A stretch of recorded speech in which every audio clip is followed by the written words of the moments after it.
Ayan po mga kabida, sa magandang oras po sa lahat at welcome po sa aking channel. Ito po magandang reaksyonan po ito, mga kabida. Ito pong post po ng The Philippine Star po, kung saan po ang nakalagay dito mga kabida, Sara Duterte is a billionaire.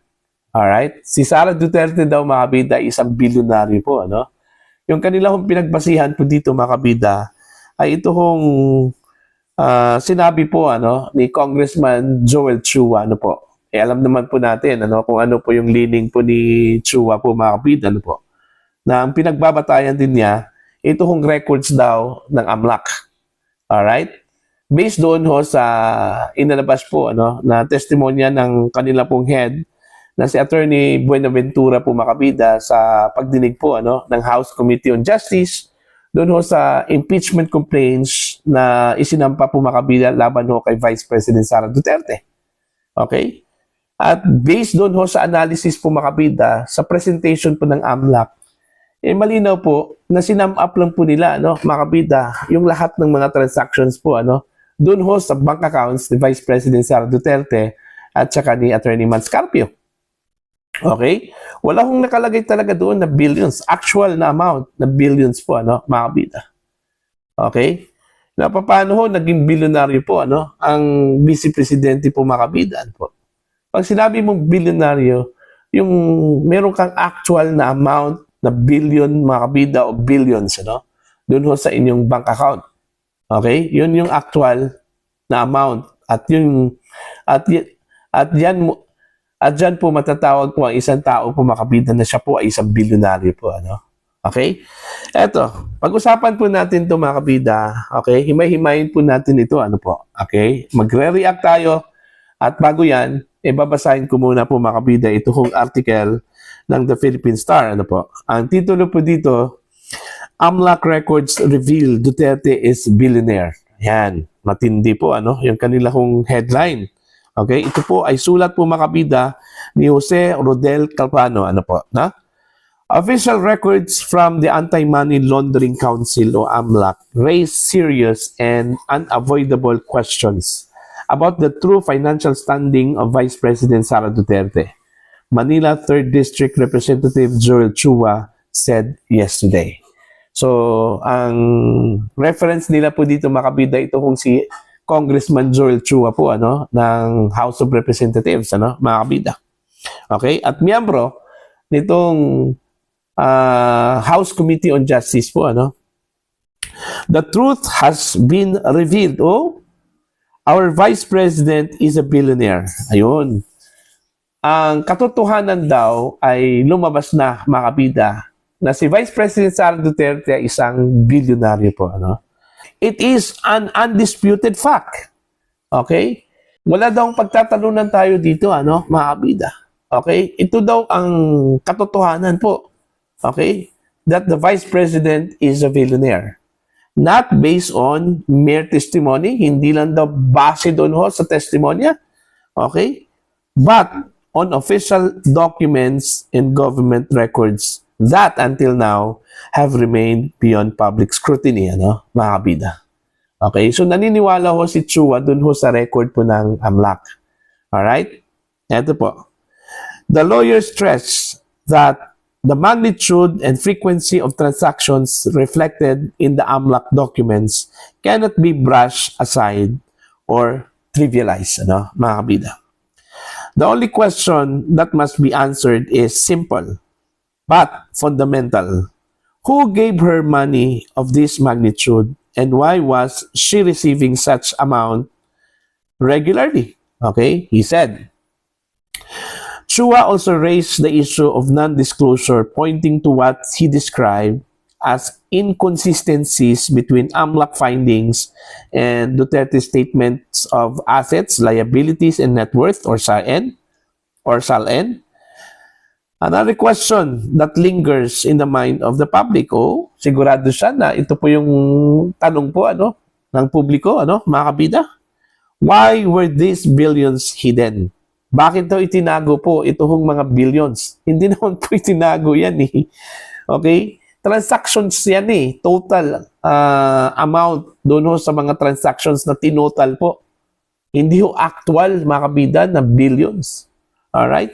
Pati yung deposits at saka yung withdrawal, isinam up po. Eh kung tutuusin, iisang amount lang po yun ano, mga kabida. Okay? Why were these billions hidden? Why is it not included in the SALN? Why do they insist that they have nothing, ano, mga kabida? Chua asked. He further challenged claims that the funds could have come from legitimate business activities. All right? Eto. If they will say that it came from business, the records of the Securities and Exchange Commission are very clear.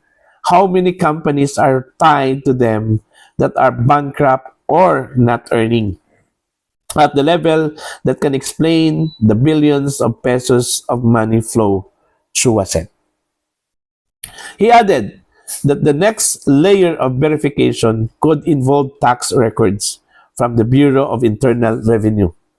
If they earned billions in business or law firms, the tax findings must be clear. If the income and taxes are not proportionate, clearly this is a problem. Ang problema po hindi po binuksan yung records po ng BIR po, ano, ni na Sara Duterte at saka ni Attorney Mans Carpio, ano? Kasi hindi po pwede yun Classified kasi yun, ano, mga kabida. Okay? At this point, the matter transcends politics. This is about accountability under the law. When there is a clear disparity between declared assets, documented financial flows, and potential tax liabilities, it points to a possible case of unexplained wealth, he added.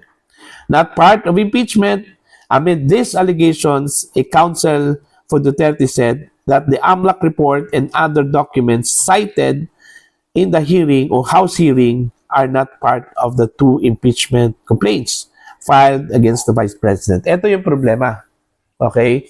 Ipinakita po nila, mga kabida, ito kong records po ni Sara Duterte. Okay? Na kung tutuusin po, hindi naman po sako po ano, sa kanyang impeachable offense po, ano, mga kabida. Okay? Kasi po, ang dapat po nag-focus ito kong House Committee on Justice. Okay? Yung kanyang ginawa, ano, from 2022 hanggang 2025. Kasi lahat ng mga actions na doon, mga kabida, as being Vice President of the Republic of the Philippines, impeachable offenses yun, ano, mga kabida. Kung sakali man po, kung meron po siyang nilabag, ano, mga kabida. Okay, pero yung pinagsasabi po ni Attorney Joel Chua o Congressman Joel Chua po, mga kabida, ilabas na po ito doon ho sa kanyang function bilang isang impeachable official po, ano, mga kabida. Alright? Lawyer Sheila Season questioned the proceedings of the House Committee on Justice. We cannot file a new petition before the Supreme Court since we already have a pending case. But if you're asking us if what we've seen so far from the committee hearing actually supports what we had stated in that petition, Season said. Okay? So, meron po siyang pending petition. Ito kong defense po, mga kabida. Diyan po sa Korte Suprema, ano, mga kabida. So, kung tutuusin, technically, ano, wala ko silang kaso. Okay? Wala ko silang kaso dito sa ipinakita po nila, mga kabida, during the House Committee hearing, kung saan po inimbita po nila ito kong AMLAC, inimbita po nila si Trillanes, ano, mga kabida. Kasi hindi po pasok lahat yun, ano, sa impeachment proceedings po, ano, mga kabida. Okay? Kaya nga ginawa po nila, yun, inimbita po nila yung AMLAC. Ito, base lang ito sa aking analysis po, ano, mga kabida. Dahil gusto po nilang iparating po, ano, sa buong Pilipinas at iparating po sa publiko, ano, mga kabida, na si Sara Duterte, mga kabida, meron pong unexplained wealth. Meron daw sa yaman, mga kabida, no, na hindi po may paliwanag po, ano, ng Vice Presidente, ano po. Alright? So what? Kung meron po siyang ganun, ano, mga kabida. Kahit na po sabihin po natin, ano, na meron po siyang violation doon ho sa kanyang SALN, meron po siyang violation doon ho sa kanyang bank accounts, ano, mga kabida, May mga transactions sa doon na billions of pesos na hindi po nag-reflect doon ho sa kanyang statements of assets and liabilities and net worth, ano? Dahil gaya na sinabi ko po kanina, mga kabida, no? Yung sinabi po na billions daw, yung pera ni Sara Duterte doon ho sa records ng AMLAC, ay isinam up lang po nila yon, mga kabida. Kumbaga, yun yung total amounts doon ho sa transactions. Hindi yung actual amount, mga kabida, na naka-reflect doon ho sa bank accounts, ano, ni Vice President Sara Duterte at Attorney Mans Capio. Okay? So, paano ho natin masasabi na bilyonaryo po ang Vice Presidente? Kung ang transactions po, mga kabida, isinam up lang po ng AMLAC. Ganito po yun, ano, mga kabida, para maintindihan po, ano po. Kaya nasabi ko po na sinam up lang po, mga kabida, ng AMLAC yung lahat ng mga transactions po, ano, na reflected doon ho sa bank records po ni Vice President Sara Duterte at Attorney Mans Carpio, ano, mga kabida. Halimbawa, ganito po. Meron po akong 500,000 pesos, ano, mga kabida. Ang ginawa ko po, dinuposito ko sa bangko. Alright? Yung 500,000 pesos.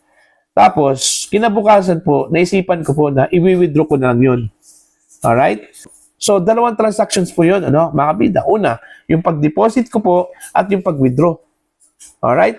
Now, ang ginawa kasi ng AMLAC, sinam up nila yun, mga kabida. Alright?